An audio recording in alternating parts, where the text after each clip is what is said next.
How to make a stop motion video. Let's go over the things you'll need to shoot a basic stop motion video. 1. You'll need a camera to be able to shoot your still images with. 2. I recommend you have a remote so that you don't have to hit the shutter button on your camera and move your camera and mess everything up. 3. It's helpful to have lights to keep your lighting consistent. And 4. You need something to shoot, so a setup, whether that be figures that you make, or drawings, or found objects. You have to have a subject. Okay, so stop motion is pretty easy to do, but pretty hard to do well.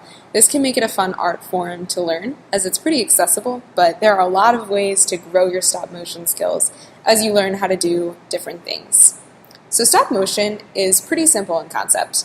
It involves doing the same action over and over again. You start with a setup, you shoot it, move it ever so slightly, and repeat. And those images that you're shooting will be played in quick succession to mimic movement.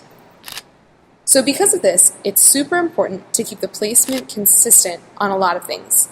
1, your lights, 2, your camera, and 3, generally your setup should stay in the same place so that it looks like the movements that you are creating in between each shot are happening at the speed that you will eventually show them.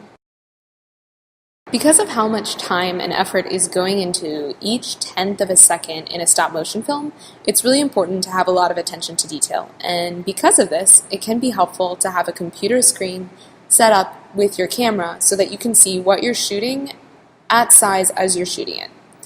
That means that if you move a feather like a little bit too much, you can see that immediately and go back and reshoot it.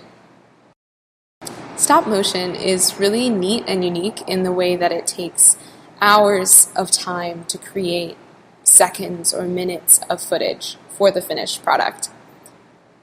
For example, if you're creating a feature-length film, it will take years to shoot everything that you need to shoot. Once you're done shooting and have the hundreds and hundreds of still photos that you'll need to create footage, you can put those stills together in a number of programs that are available, including iMovie or After Effects. At this point, you can add either visual or audio effects to finish off your movie. Here are some excerpts from what Emily created in her stop motion film. And here is what Emily was shooting when I was able to document her work.